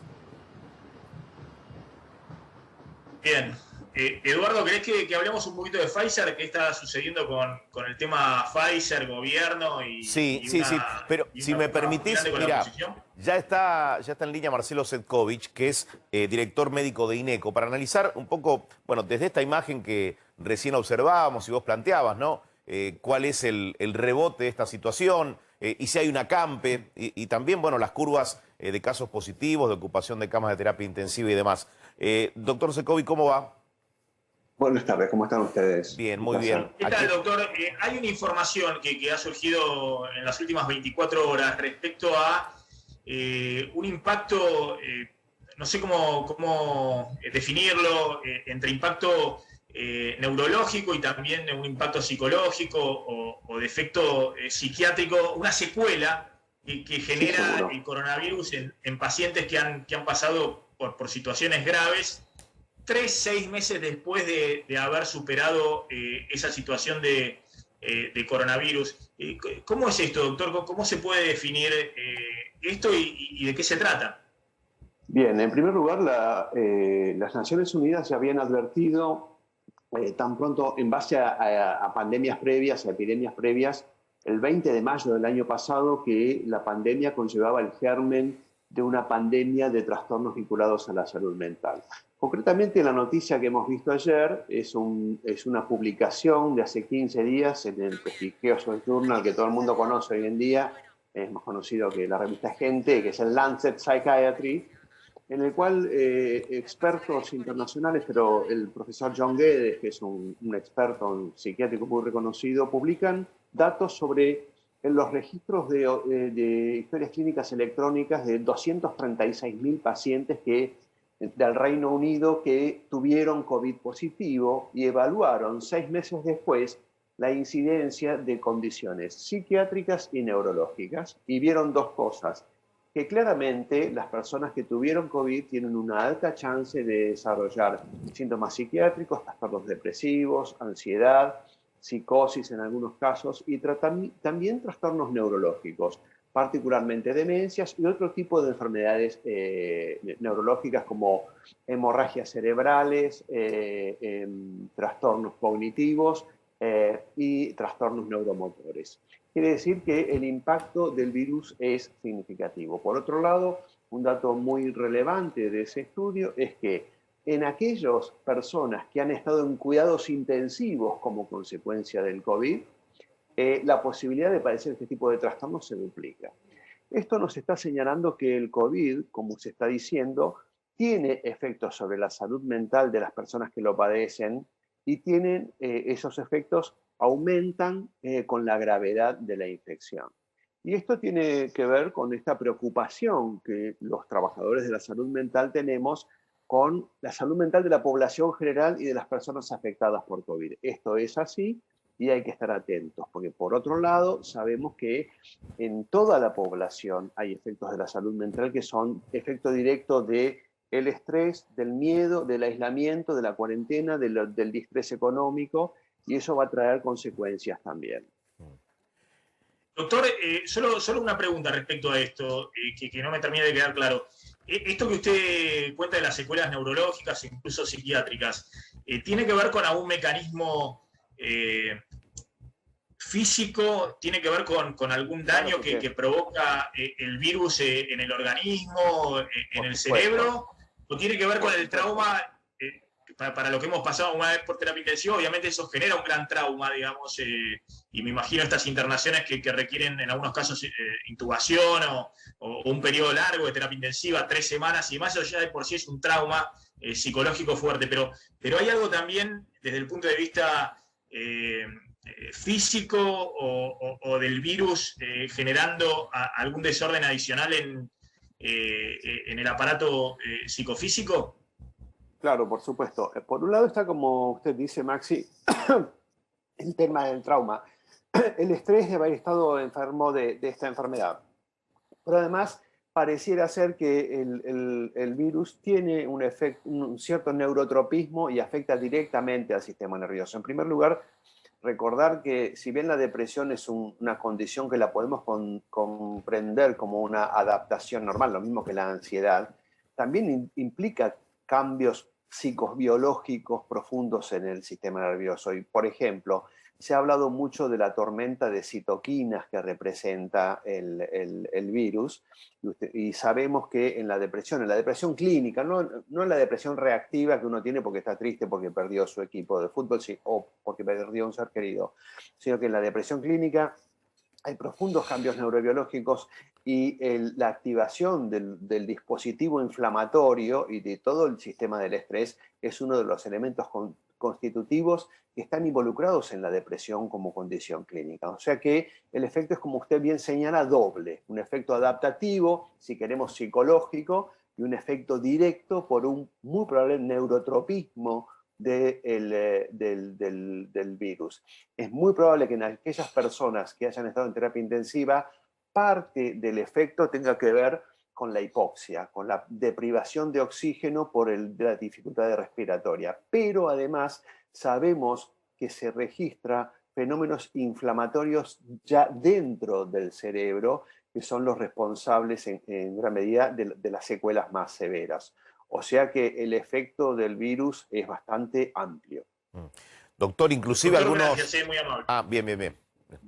No, Eduardo, perdón. ¿tenés No, porque algunos lo definían como un tsunami cerebral y sináptico. Yo no sé si es ampuloso, ¿no?, hablarlo en esos términos. Más que sináptico, es bastante más que sináptico porque involucra dispositivos que van más allá de la sinapsis, pero sí, es desde el punto de vista neural un tsunami, un cataclismo. Sí. Bien. Doctor, gracias. No, gracias a ustedes. Bien. ¿Damián? Decía Maxi, para hablar sobre este conflicto que se inició, el último capítulo, por el tema Pfizer, que tiene que ver con el contrato con COVAX. Recordemos, COVAX es un fondo que administrado en parte por la Organización Mundial de la Salud para tratar de garantizar vacunas a los países de medios y bajos ingresos, en el que la Argentina forma parte. Ya recibimos casi 2 millones de dosis de ahí. ¿Qué ocurrió? Ayer hubo una reunión en la que participó uno de los responsables de COVAX y ante una pregunta de una diputada de la oposición, terminó denunciando esto. La oposición, una diputada radical mendocina, que el gobierno había rechazado recibir vacunas de Pfizer a través del mecanismo COVAX. Si te parece, Eduardo, podemos escuchar precisamente qué respondió el funcionario de COVAX, Santiago Cornejo, que de hecho es un argentino, dicho de paso, ante la pregunta que le hacía la diputada Claudia Najul, que de hecho la misma diputada lo difundió a través de las redes sociales. Creo que tenemos ese tuit donde se ve el momento donde está esta explicación que llevó a esta deducción por parte de la oposición.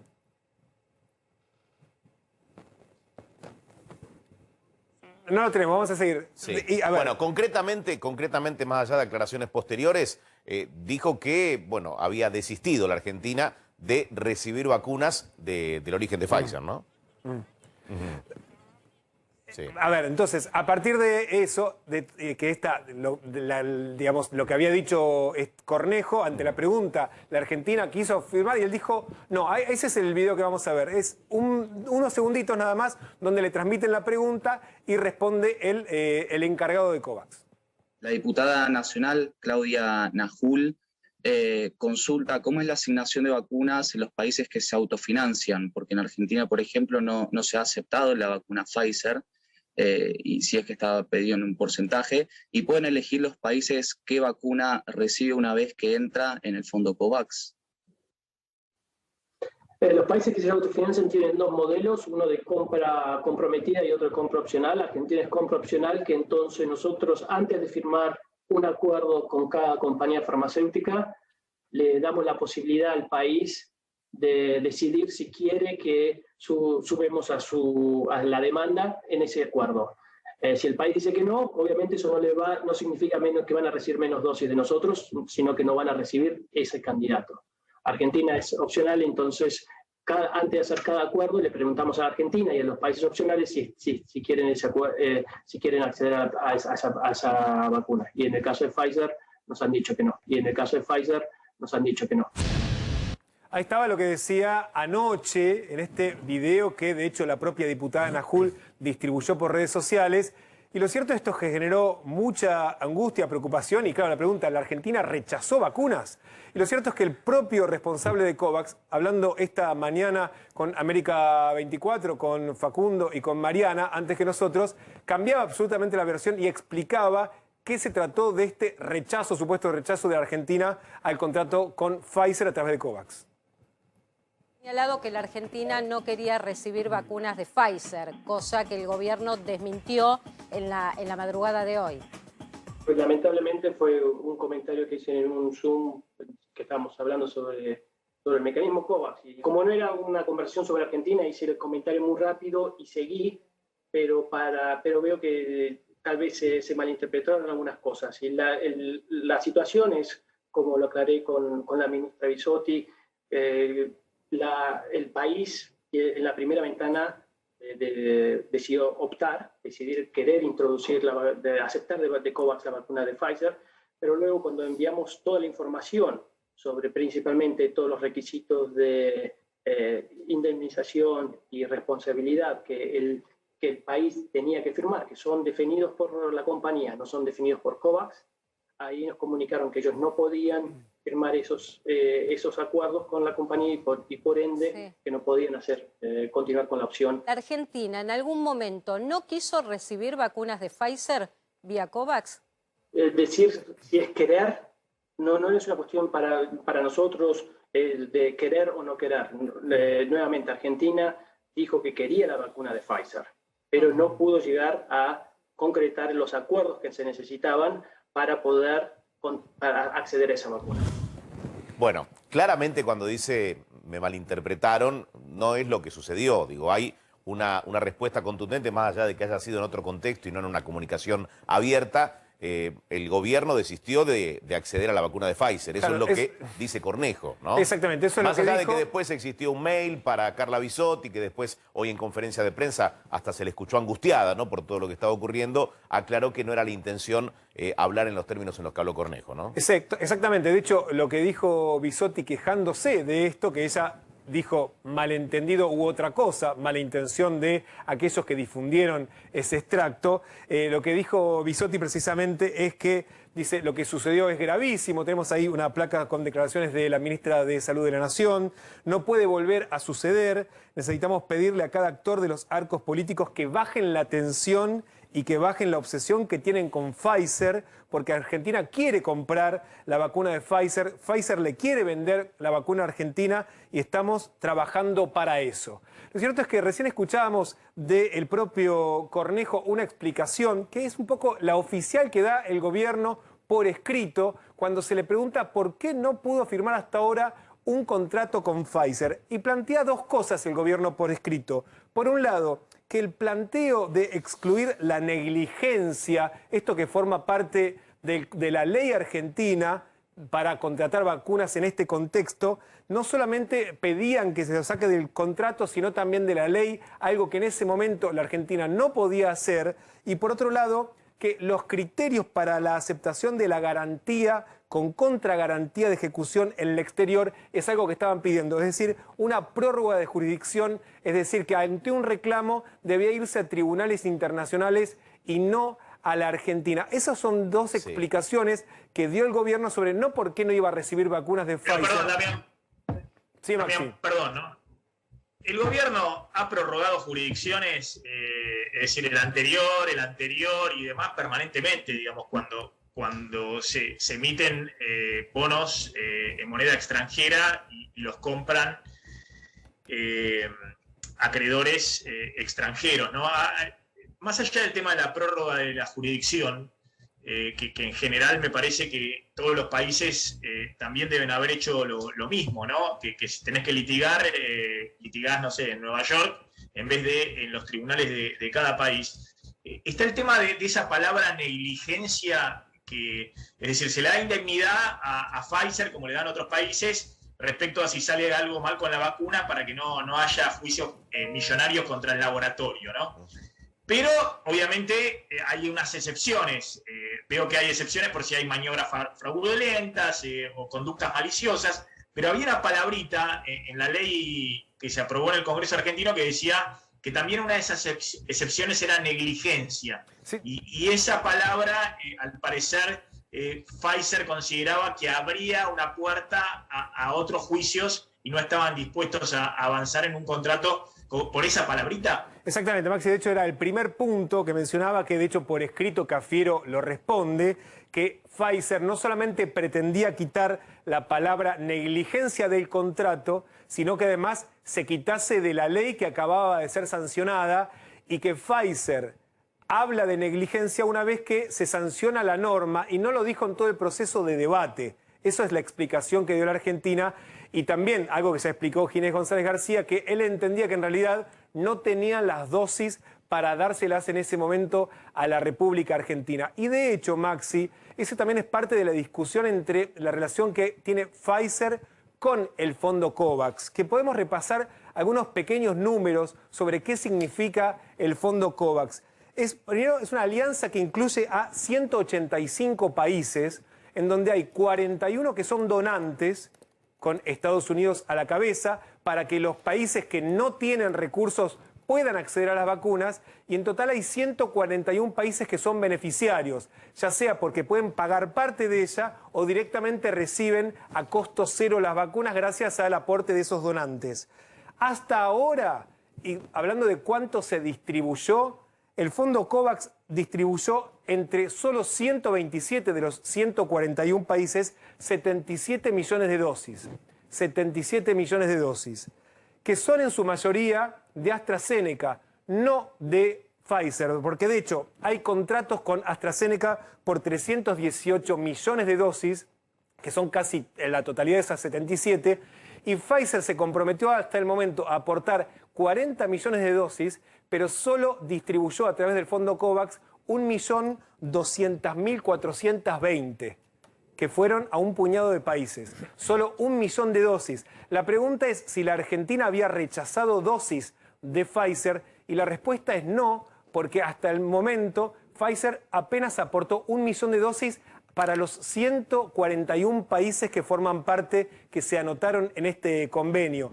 Lo que pasó es lo mismo que viene ocurriendo con Pfizer, que no se logra cerrar un contrato y que el gobierno sigue insistiendo que siguen negociando con Pfizer y que hay una posibilidad, ya lo contamos, de que se firme el contrato a través de la ley que sancionó la provincia de Buenos Aires, que precisamente no tiene la palabra negligencia y que podría ser el camino para que finalmente termine habiendo un contrato con Pfizer para poder comprarle vacunas. Eduardo, si te parece, vemos también qué está pasando en este momento en el Senado, porque me dicen que hay mucho movimiento en este momento en el Senado, para ver de qué se trata ese movimiento. Sí, y lo sumamos a Carlos González Prieto con información al respecto. Recordemos que es una semana en la que hay una altísima expectativa en relación a lo que va a suceder mañana con la presencia de Santiago Cafiero. Carlos. Así es, pero en el Senado hay menos expectativa porque los votos son más predecibles, ¿no? Con cierta presencia, con una contundente presencia del kirchnerismo en el Senado. Entonces, lo que estamos en condiciones de adelantar es que esta tarde, en este momento, está arrancando la sesión con Cristina Fernández de Kirchner presidiendo la reunión allí en el Congreso. Van a aprobar 2 leyes en el Senado de la Nación. Por un lado, la postergación de la fecha de las elecciones, que ya pasó por diputados. Recordemos, pasan para el 12 de septiembre las elecciones primarias y para el 14 de noviembre las elecciones generales, y faltaba esta especie de trámite, si se quiere, que es que lo apruebe el Senado de la Nación. Y por otro lado, un tema que ha desarrollado, y por ahí nos puede comentar mejor Claudio, que tiene que ver con las nuevas escalas del impuesto a las ganancias. Recordemos que para personas jurídicas que tengan una utilidad de hasta 5 millones de pesos por año van a pagar 25%, actualmente pagan 30%. Aquellos que tengan una utilidad de entre 5 millones por año y 50 millones van a pagar un 30%, que es lo mismo que están pagando ahora, y aquellas empresas que tengan más de 50 millones por año de ganancias, se le sube la alícuota a un 35%. En sumas y restas, el gobierno va a recaudar más con esto y va a equilibrar algunos impuestos para sectores por ahí más chicos que sí van a tener un beneficio. Sí, este es el tema de ganancias para las empresas. Sí. Pero simplemente aclarar rápido, Claudio, porque hay muchos mensajes que llegan al programa, a mi Instagram, @MaxiMontenegroOficial, con el tema de que todavía no están percibiendo los trabajadores la reducción del impuesto a las ganancias. Estamos hablando de trabajadores que ganan hasta 125.000 pesos de bolsillo, más de 70.000 y menos de 125.000 pesos de bolsillo. Esa franja de trabajadores tuvieron con la modificación de la ley de ganancias, con la reducción del impuesto, un alivio, pero que todavía no se aplicó, todavía no se instrumentó.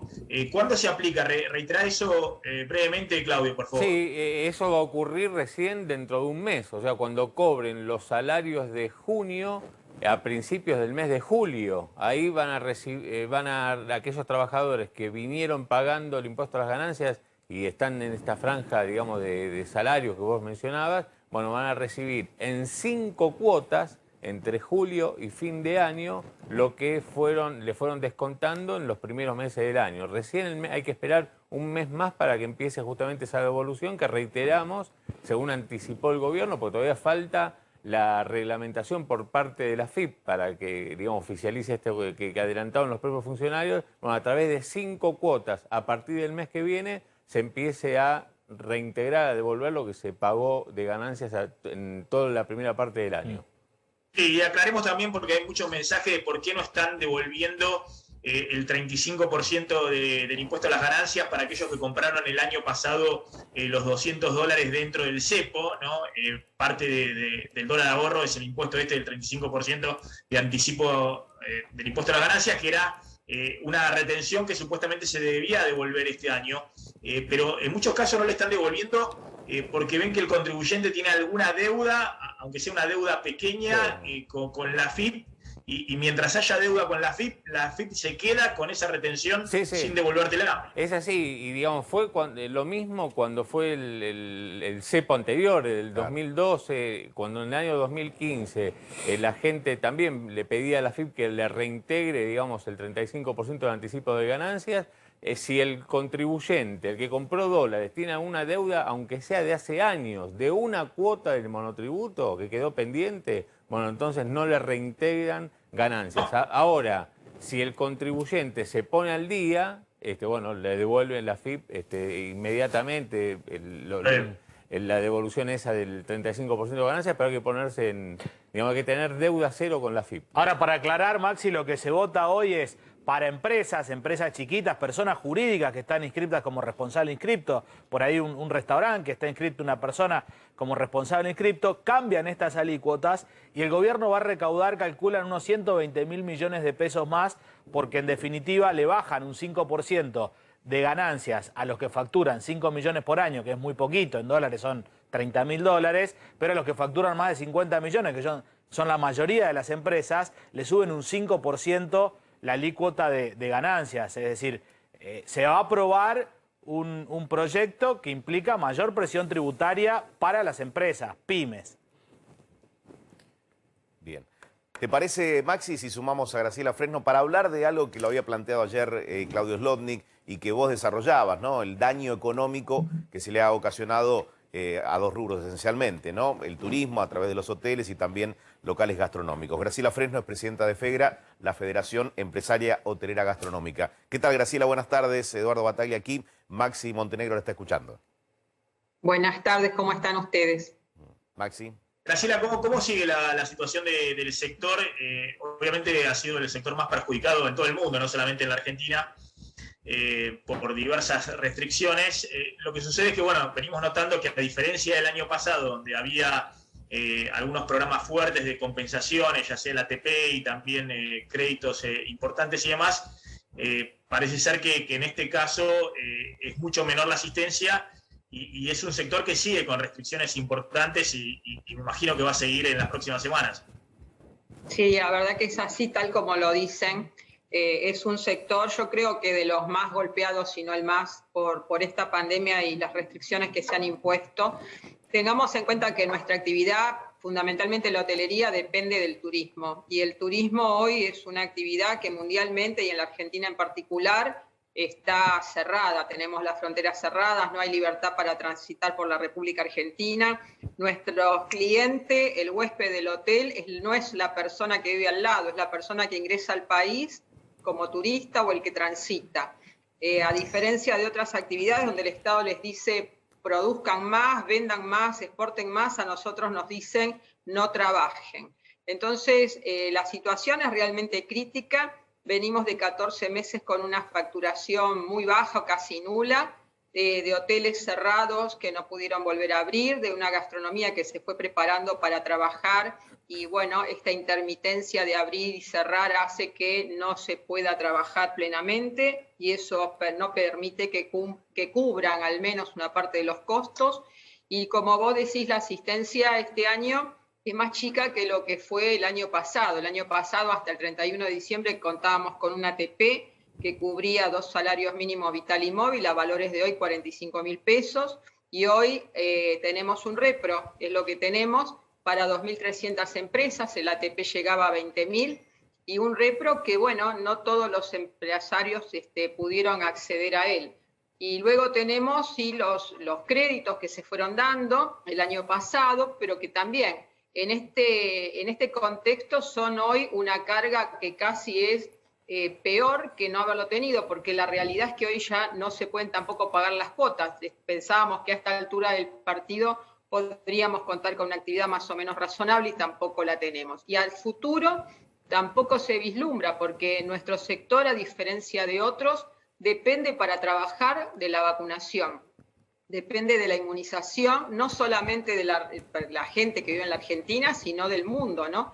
Y esto se hace muy, muy complejo y muy lento. Los números que dan los organismos internacionales muestran que la recuperación para nuestro sector no se va a dar antes del 2023, mediados del 2023, con lo cual tenemos un horizonte muy complejo, con empresas que ya están exhaustas, que no pueden seguir tolerando la situación porque no tienen con qué hacerlo desde el punto de vista económico y que hoy dependen o que nos dejen trabajar a pleno o que el Estado asuma la asistencia absoluta del sector. No tenemos otras chances.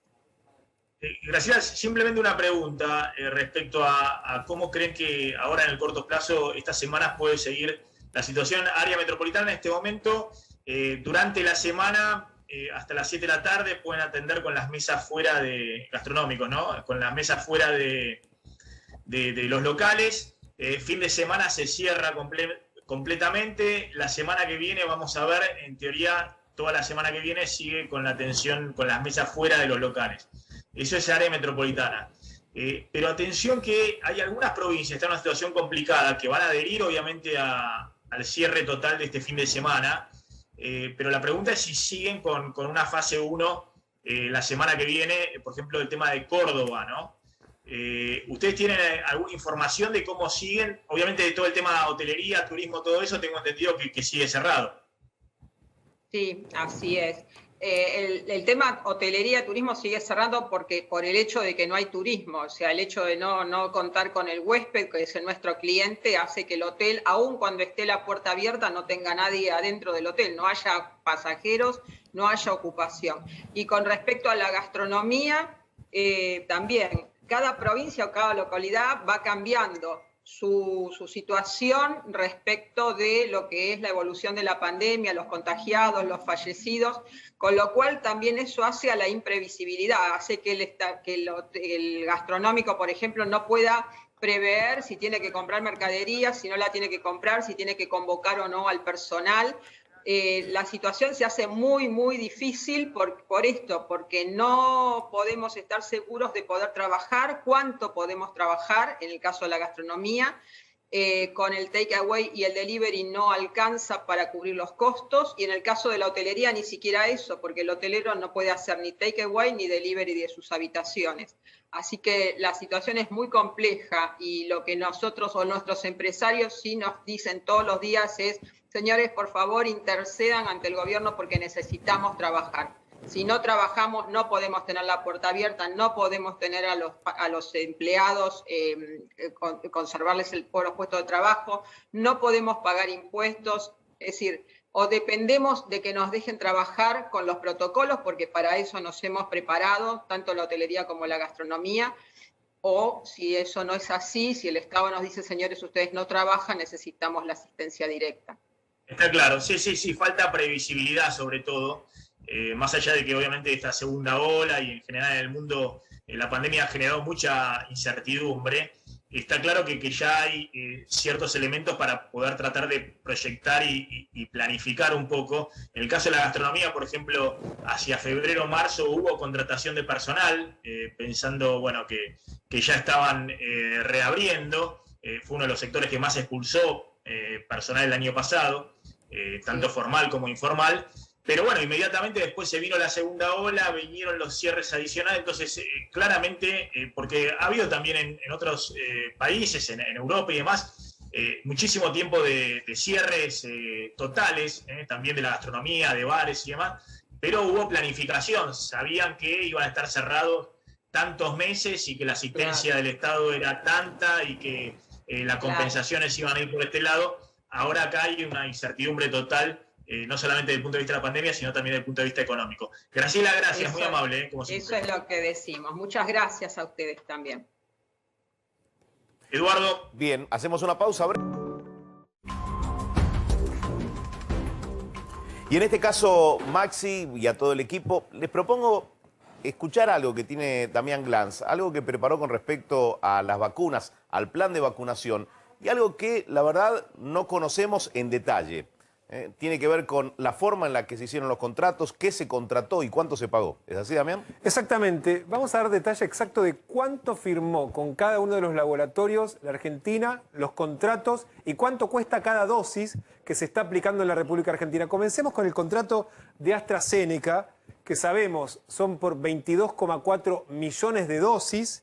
Hasta el momento, la Argentina ya le transfirió al laboratorio casi 54 millones de dólares, son 53.831 millones de dólares. El valor por cada una de las dosis de AstraZeneca es de las más baratas del mercado, y esto tiene que ver por el acuerdo que se hizo con México para que esté al costo. Son $4 por dosis y ya se pagó casi el 100% de este contrato que se transfirió de ese total. Estamos hablando y que se recibieron hasta ahora solo el 13,4% de las dosis. No nos olvidemos que esto comenzó, de hecho, en la última semana se recibieron las primeras dosis de este contrato.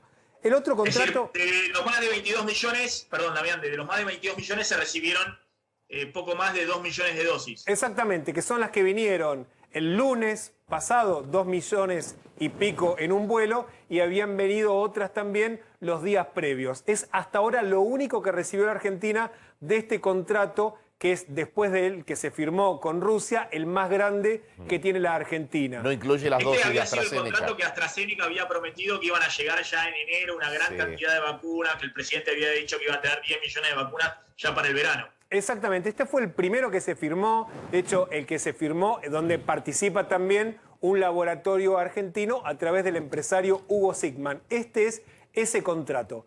El otro, pasemos al siguiente, que es el que veníamos hablando más temprano, el de COVAX, que se solicitaron un total de 9 millones de dosis. Hasta ahora se pagó en transferencias al laboratorio AstraZeneca porque va por dos vías. Uno, lo que se le paga al laboratorio por las dosis, y la otra, lo que va directamente al Gavi Alliance, que es la organización que reúne precisamente a la Organización Mundial de la Salud y otras instituciones y que administra el fondo COVAX. Se le depositaron 7.700.000 dólares a AstraZeneca, 3.600.000 a Gavi Alliance. En total se le transfirió el 100% del contrato, más allá de que hasta ahora solo se recibió 21,6% de las dosis, menos de 2 millones de las 9 millones de dosis comprometidas hasta ahora. Es también precisamente porque los laboratorios que forman parte del contrato COVAX no están cumpliendo con lo que firmaron. El otro, que es el contrato más grande, el que firmó la Argentina con el Fondo Ruso de Inversión Directa, que inicialmente fueron para 20 millones de dosis, se amplió luego a 30 millones. la Argentina ya transfirió más de 60 millones de dólares y acá tenemos que el costo por cada dosis es bastante más que el que se paga por AstraZeneca. $9.95, casi $10 por dosis es lo que paga la República Argentina y se pagó el 30% del contrato y se recibió también el 30% del contrato original, sería 27% del contrato extendido, tomando en cuenta... Esto es por la vacuna Sputnik. Es la vacuna Sputnik B, tanto componente 1 como componente 2. Después, la Argentina firmó un contrato con el laboratorio indio Serum para recibir también vacunas de AstraZeneca. Era inicialmente 1.160.000, recibió la mitad, pero la otra mitad no se va a ejecutar y por el total que ya se recibió, la Argentina pagó $2.320.000 y acá vale 10 centavos de dólar más caro que con el contrato directo con AstraZeneca, $4.10 cada dosis. Y queda finalmente el contrato que se firmó con el laboratorio chino Sinopharm, que ahora se está tratando de ampliar. Fueron 2 contratos, primero por 2 millones de dosis y después se amplió a un total de 4 millones de dosis. Se pagó el total, 80 millones de dólares. Y acá, claro, 80 millones porque cada dosis vale $20 de la vacuna de Sinopharm, que ahora el gobierno quiere sumar otras 6 millones de dosis más y se ejecutó y se pagó en la totalidad. Para resumir, hasta ahora la Argentina tiene contratos por 55, casi 56 millones de dosis que se van a ampliar en 10 millones más cuando se complete el actual que hay con el fondo ruso para sumar esas 10 millones adicionales. Los contratos son en total por 383 millones de dólares, casi 384 millones de dólares. Se pagó 208 millones de dólares, es decir, que ya se pagó el 54% de las dosis contratadas, pero se recibió el 31,5% de las dosis que forman parte de los contratos actuales que tiene la Argentina para recibir dosis para cubrir a toda la población objetivo. O sea, alcanzan para todos los mayores de 18 años de la Argentina, incluso un poco más. Pero discúlpame, ¿lo que alcanzan para una dosis o 2 dosis? Para 2 dosis, o sea, en total serían los 66 millones de dosis, o sea, alcanzarían para 33 millones de personas, es decir, que supera la cantidad de la población objetivo, o sea, de los mayores de 18 años que hay en la Argentina, que son cerca de 32 millones. Está bien. Bueno, Eduardo, vemos un poquito el tema de lo que está pasando con los precios, que siempre está dando vuelta el tema de los precios de los alimentos, que es un poco lo que hablábamos. Atención que en mayo no se vio esa aceleración significativa del precio de los alimentos y hay algunas subas importantes. Claro, dentro de 2 semanas el INDEC, dentro de 2 miércoles, va a dar a conocer la inflación de mayo. Bueno, las consultoras económicas ya cerraron las estimaciones, hay, digamos, varía entre 3,3% al 3,8%, eso es lo que se estima como inflación del mes de mayo, apenas por debajo de lo que fue la inflación del mes pasado, en abril, 4,1%, veníamos del 4,8% en el mes de marzo. Bueno, sin dudas, toda la batería, las medidas que fue tomando el gobierno, congelamiento de precios de alimentos, el dólar prácticamente que se mueve la tercera parte de la inflación, bueno, no están dando resultados. Y fíjate, una de las consultoras que mide semanalmente la inflación y cerró los datos del mes pasado, es Ecogou, de la economista Mariana del Poyeto, y le da justamente que alimentos otra vez lideró la suba de precios de los distintos rubros, le da 4,6% de aumento en alimentos. Y fíjate, otra vez, la carne y los lácteos liderando los incrementos, aun cuando la carne, gran parte del mes pasado, tuviste cierre de exportaciones, supuestamente para que los precios no suban. Y acá habíamos comentado que a pesar, digamos, aun cuando se cerraron las exportaciones, los precios en las carnicerías estaban más altos. Y bueno, fue lo que están relevando las distintas consultoras. Para Ecogou, la carne de cerdo, 12,9% de incremento en el mes de mayo, 12,9%. Detrás, los quesos, en especial los quesos duros, tuvieron una suba del 9,8%. Otra vez, los lácteos, que el año pasado tenían poco movimiento, este año marcan, te diría, una tendencia muy preocupante. El pan también, otra vez se anotan por cuarto mes consecutivo con suba más elevada que el promedio, 9,2% el pan fresco. Y acá está el tema de la carne vacuna, 8,2% de aumento en promedio.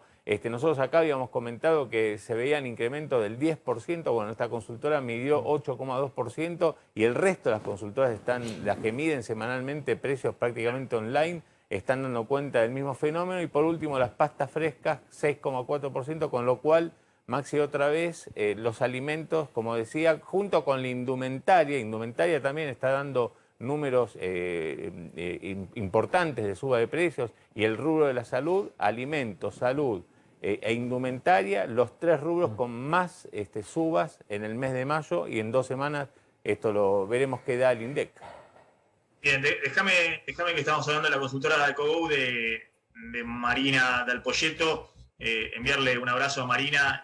Falleció, nos enteramos en las últimas horas, Miguel Bain, que fue mentor de Marina y tantos otros economistas en la consultora Bain, un gran economista, ha participado muchas veces del programa y siempre con ideas muy innovadoras y salidas de la grieta. Siempre te obligaba a pensar, Miguel, así que también un abrazo grande para toda la familia y los amigos de Miguel Bain, un gran economista que partió esta semana. Y también me llegan muchos mensajes con el tema de la FIP, de la retención del 35% de ganancias. Me preguntan si cuando uno compra dólar bolsa o dólar MEP, que hoy está cotizando a 160 pesos, después la FIP te reintegra un 35%. No, por supuesto que no. Ahí no. Por supuesto que no, ahí se compra a 160 y efectivamente no hay ninguna devolución de la FIP. Pero sí hay muchas dificultades con el tema de todo el cruce de información que es necesario con la FIP y con los contribuyentes, adicional a este tema de la devolución del 35%.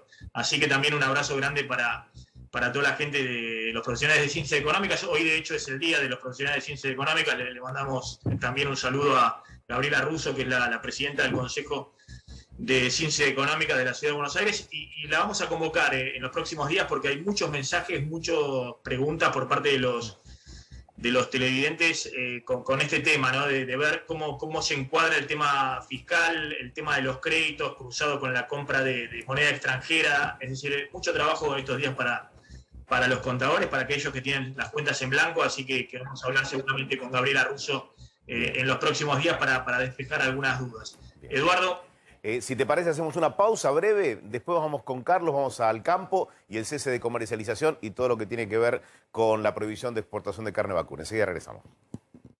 No me sentía cómodo con el... Se levanta el paro del campo. Así es, culmina hoy el cese de comercialización de carne. A partir de mañana ya van a verse los corrales llenos en Liniers. Y lo más importante, porque esto estaba previsto, lo que decidió la gente del campo, la comisión de enlace, es levantar la medida tal como lo tenían previsto, es que el gobierno, y aquí la información, le hizo el último pedido a los exportadores para ver si finalmente destraban el tema de la exportación de carne. ¿Qué le pidió el gobierno a través de Matías Culfas a los exportadores? Que le presenten un plan de embarque para junio, ya para este mes, que incluya también dentro de ese plan una mayor oferta para el mercado interno, mayor volumen de carne para el mercado interno, y limitar algunos cortes al exterior, limitar la exportación de algunos cortes al exterior. ¿Qué dicen los exportadores? Que Argentina tiene la carne más barata del mundo. Dicen que el promedio del corte es $6 y no hay país en el mundo que tenga una carne tan barata. Estados Unidos $12, Chile $10, Europa $20. Sin embargo, es un problema para el gobierno porque la gente gana en pesos en Argentina. Siguen de cualquier forma... Con un dólar tan alto en términos reales, es un problema para los precios internos. Carlos, contá, porque esto ocurrió en los últimos días, no lo habíamos tratado, pero me parece importante señalarlo, vos lo planteaste muy claramente. Atención que dos de las principales entidades empresarias están definiendo un perfil mucho más opositor al gobierno, con dirigentes que tienen un perfil mucho más crítico del gobierno. Una es la sociedad rural. Así es. Y la otra es la Unión Industrial Argentina. Correcto, en Sociedad Rural Argentina hubo elecciones esta semana, anteanoche, y salió elegido Nicolás Pino. En la historia de más de 100 años de la rural, solamente hubo 2 veces elecciones internas. La anterior, donde se juntaron, donde confrontaron, digamos, estas 2 líneas internas, que ganó Daniel Pellegrina, y esta, la de este año, donde ganó la lista de Nicolás Pino. Por ahora es un desconocido. En algunos días lo vamos a empezar a ver en los diarios, pero la novedad es que Nicolás Pino presenta una lista donde la posición es un poco más opositora respecto al gobierno de Alberto Fernández. Y por otro lado, la Unión Industrial Argentina elegirá, ya está decidido como presidente la próxima semana formalmente, a Funes de Rioja, que si bien es un hombre equilibrado, que no sale a matar, no es un hombre que ha estado muy cercano a Mauricio Macri, en el G20 tuvo un rol casi protagónico y está definido políticamente más cerca de Juntos por el Cambio, si se quiere, que del Frente de Todos. Dato no menor entonces, 2 entidades importantes de la vida económica argentina, como son la Sociedad Rural Argentina y la Unión Industrial Argentina, que eligen presidentes un poco más confrontativos de los que venían teniendo. Bien, y Eduardo, ¿te parece, antes de cerrar, hay un dato que me mencionaba Glass, mañana lo vamos a ahondar en este dato, que es el tema de lo que está pasando con Chile, que está liderando la vacunación en Latinoamérica, porcentaje elevadísima de vacunación, pero atención que están de nuevo con un rebrote de contagios importante. Exactamente, Maxi, y de hecho comencemos, si te parece, a repasar los números de vacunación en Chile, que como decías son récord en la región. Ya el 56% de la población recibió al menos una dosis, pero ya el 42% de los chilenos completó el esquema de vacunación. Ahí estamos viendo que de hecho el 81% de las vacunas que se aplicó son las de Sinovac. Hay una porción chica, casi 18% de Pfizer y un 1% de AstraZeneca. Y precisamente el tema de Sinovac es lo que están apuntando en Chile para explicar lo otro, que lo que vos decías, la cantidad de casos. Ayer se registraron en Chile más de 5.000 casos confirmados de coronavirus, que es casi lo que se llegó a lo que fue el pico de la segunda ola de comienzo de marzo. Y de hecho, si uno mira, hubo 370 casos cada 100.000 personas acumulados en los últimos 14 días, que de hecho es bastante parecido a lo que venía ocurriendo, promedio cada 7 días de lo que venía ocurriendo en el pico de la segunda ola. Y el otro dato, no solamente un pico de contagios, sino también un aumento de los fallecidos. En las últimas horas, de hecho, se llegó a casi 6 muertos cada 1.000.000 de personas promedio de los últimos días, que también está bastante cerca de lo que fue el pico de fallecidos en marzo, cuando Chile estaba atravesando el pico de la segunda ola. Y se hacen varias preguntas, y si una no tiene que ver precisamente con la vacuna que utilizaron, la Sinovac, que es buena para prevenir casos graves, pero no tanto para evitar contagios. Si te parece, Maxi, mañana entramos en detalle para ver qué puede llegar a pasar con la inmunización en la República Argentina.